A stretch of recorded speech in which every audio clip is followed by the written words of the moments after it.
तुम्हाला आठवत असेल, अमरावती जिल्ह्यातील मोझरीमध्ये बच्चू कडूंनी अन्न पाण्याचा त्याग करत उपोषण केलं होतं.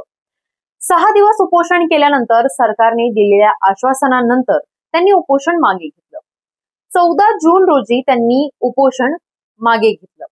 त्यावर सरकारकडून कार्यवाही न झाल्यानं ते थेट आता एल्गार पुकारत त्यांनी रस्त्यावरची लढाई सुरू केली आहे.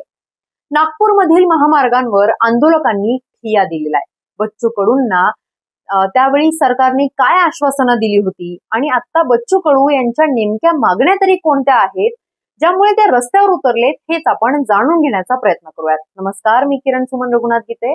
स्वागत आहे तुमचं माझ्या हक्काच्या चॅनलवर, ज्याचं नाव आहे द किरण शो. जून मध्ये बच्चू कडूंनी उपोषण केलं. त्याची दखल घेत राज्याचे महसूल मंत्री चंद्रशेखर बावनकुळेंनी त्यांना पत्र दिलं होतं आणि मागण्या निकाली काढण्यात येतील असं आश्वासनही त्यावेळी देण्यात आलं होतं. बावनकुळेंनी बच्चू कडूंना पाठवलेल्या पत्रात नेमकं काय म्हटलेलं आहे ते आपण बघूयात.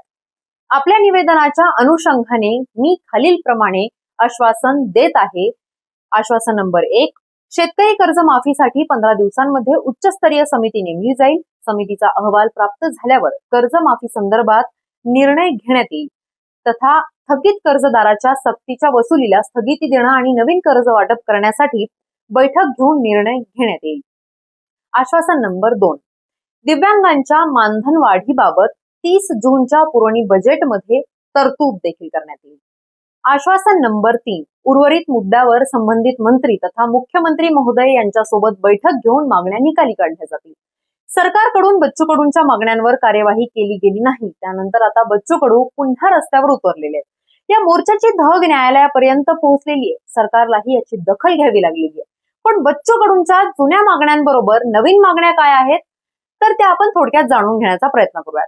तर पहिली मागणी कडूंनी केली आहे की कोणत्याही अटी आणि शर्तींशिवाय शेतकऱ्यांचं संपूर्ण कर्ज त्वरित माफ करावं. नियमित कर्ज परतफेड करणाऱ्या शेतकऱ्यांसह सर्व शेतकऱ्यांचा 7/12 कोरा करावा.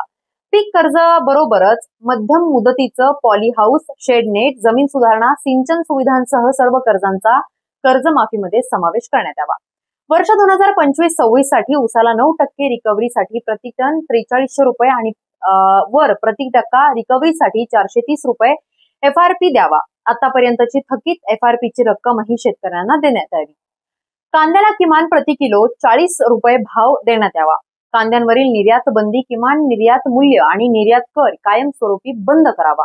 भाव पाडण्यासाठी होत असलेला नाफेड आणि NCCF चा वापर बंद करावा आणि या संस्थांचा उपयोग शेतकऱ्यांच्या कांद्याला योग्य भाव मिळेल यासाठी करावा.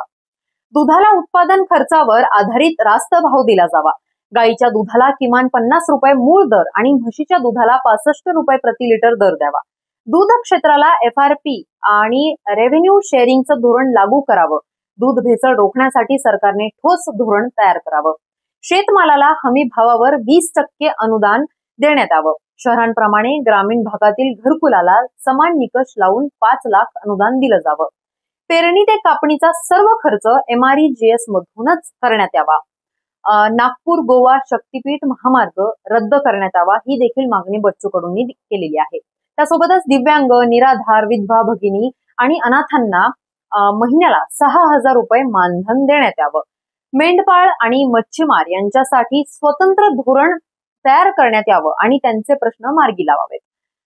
ग्रामपंचायत कर्मचाऱ्यांच्या वेतनाचा प्रश्न कायमस्वरूपी मार्गी लावण्यात यावा. तुम्हाला हा व्हिडिओ कसा वाटला आणि बच्चू कडूंच्या मागण्यांबद्दल नेमकं तुमचं मत काय आहे हे आम्हाला कमेंट करून नक्की सांगा. या व्हिडिओला लाईक करा, जास्तीत जास्त शेअर करा आणि अशाच माहितीपूर्ण व्हिडिओसाठी द किरण शोला सबस्क्राईब करायला देखील विसरू नका. धन्यवाद.